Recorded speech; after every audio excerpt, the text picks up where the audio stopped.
Hello, it's Rebecca here from Precious Pages Papercraft, and today I have a layout for Peartree Cutfiles, so this does class as an advertisement.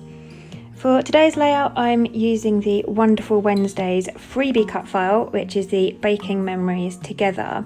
This was last week's freebie. If you're not in the Peartree Cutfiles Facebook group, I strongly suggest you head over and join. Not only will you hear first news of the new releases, you'll also get loads of inspiration with everybody sharing their layouts, and every Wednesday Marie does a Wonderful Wednesday freebie, so this is the latest one. The papers I'm using for this layout are all from the Photoplay We Can Just Stay Home collection. I've cut my cut file onto patterned paper, which is the Pillow Fight paper. It's these gorgeous stripes on one side, and on the B side it's got a lovely sort of tealy turquoise coloured checked pattern, and I've used that because it matches really well with the jumper that my little boy's wearing in the photos.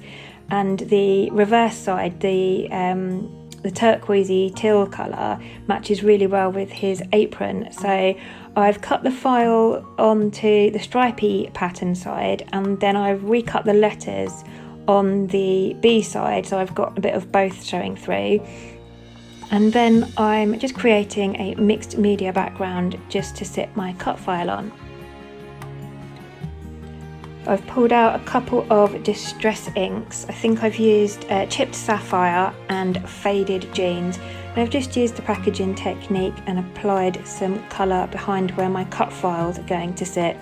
At the moment the cut file isn't completely visible, but once the letters and that filled back in, it's not quite so busy. I have to apologise at this point. My camera the battery was running really low and I hadn't realised, so in a minute when it gives me a low battery warning and I miss it, my camera cuts out and stops recording. So there is a portion of the video missing, but I will talk through what I did. You haven't missed much. So that's where it's cut out. So off camera I've finished my background. I've mounted my photos onto white cardstock and then onto some patterned papers from the collection. So I've used the Stick Together and Don't Hurry. So we've got some orange and yellows going on to match the colours in the cut file. And I've raised my cut file up onto a single layer of foam pads, and then I fill in the letters with a double layer of foam pads and then stick my letters back down. So there's a lot of dimension going on in this cut file. I really like the effect of that. It gives a nice shadow effect all around the cut file. So I do like to add some foam pads behind cut files.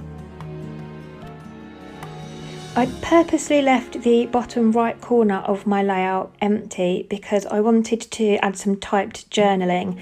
I'm always a fan of journaling on layouts, but I really don't like my handwriting, and because, like most people, I leave my journaling till last, I can really love a layout, and then when I come to add my journaling at the end, I'm a bit like, I've just completely ruined my layout, and then I can go from loving a layout to hating it purely because I've written on it and I didn't like it. So for this layout I've typed my journaling and printed it off just on A4 white paper, and then I've cut it into strips, and I'm going to mount each strip onto one of the coordinating coloured patterned papers from the collection, distress the edges and have it going down in that right hand corner there to fill that space. And it's quite a nice way to add journaling if you've got a longer story or some memories you want to document on your layout but you don't like your handwriting. Strongly recommend typing it out like this and cutting it into strips, or even just keeping it whole and mounting it. It's just another way of journaling, and for me I much prefer it. So once I'm happy with them, they're all backed and distressed, I add a layer of foam pads behind each one and secure them down. I've used my T-square ruler to line the first line up and then sort of just followed suit from that. If the first one's straight, hopefully the rest is straight. I've left the date off at the moment because I wasn't sure if to add it onto the bottom or to find another place on the layout for it, so that's just loose at the moment. I've decided to trim a border. I've used 1/4 of an inch all the way around the layout, and I'm going to add a coloured border to the page. And for that I've used the B-side of the Don't Hurry patterned paper, which has got these sloths all over it. Not a massive user of sloths, not a fan of them. I know a lot of people like them, but I figured I probably wouldn't use that paper as a whole. So it's got the lovely navy in it in my boyish jumper that sort of the colours matched really well. So I thought I'd just use it as a border. So I've just put a layer of sticky tape all around the edge and distressed it, and then I'm just going to stick that down. And I just like the way that sort of frames my layout and brings all the colours together. And once I'm happy with that, just off camera, I go through my stash and just pull out a few embellishments. I bought the Photoplay collection at the end of summer and only opened it this week to make this layout, and noticed that my 12x12 element sticker sheets is missing.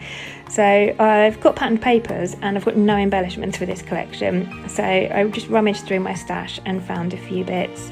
I didn't want to add too much because with all the colours in the cut file and the mixed media background, it was already looking a little busy, so I didn't want to add too much.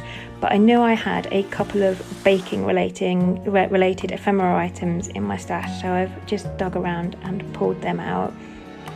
I'm using Distress Oxides now just to colour a few stars. I think these are the negative parts from the Shine cut file, which was another freebie Wonderful Wednesday file a few weeks back. So I'm just colouring those in. And what I forgot to mention when the camera stopped recording, when I filled my cut file in with the letters, I didn't think they stood out as much as I was hoping they would.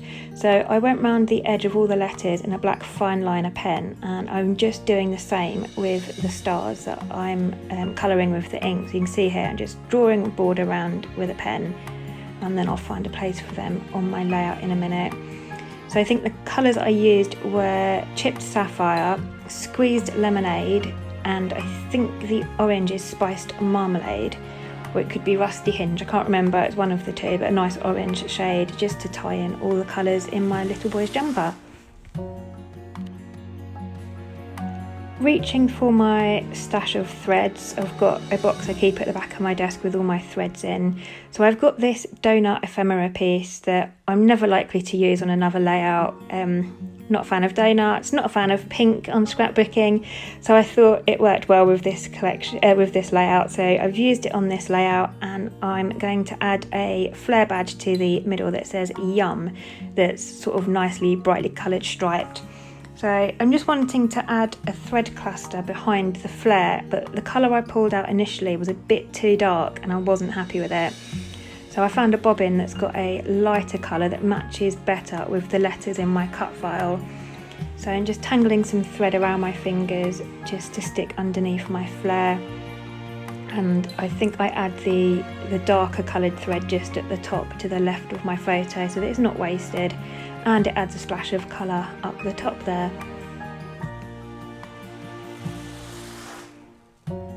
Also at the top I've just got this tiny little offcut from an ephemera piece that I kept. I never throw anything away. I've obviously used half on another layout, so I've just used that up the top there. And I have these gorgeous little baked goods ephemera. So I've got a couple of cakes, and I think that's meant to be a star cookie. I think they're from a Christmas collection, but they work perfectly with this, so they've gone up the top. Down the bottom I've got a little tab there that says salty but sweet, and just to the bottom of my photo I've got a rolling pin and a whisk. So they all worked really well with this layout. They're all quite small elements, so they don't overpower the layout at all. The cut file is still the main thing along with my photos. So I've added those stars in, a few at the top and one to the right there, and that is it finished. Please do remember to head over to the Peartree Cutfiles website and Facebook group where you can see all the available cut files. And the good news is tomorrow is Wednesday, so it's a Wonderful Wednesday freebie day tomorrow. So thanks again, please remember to like and subscribe, and I'll see you next time. Bye!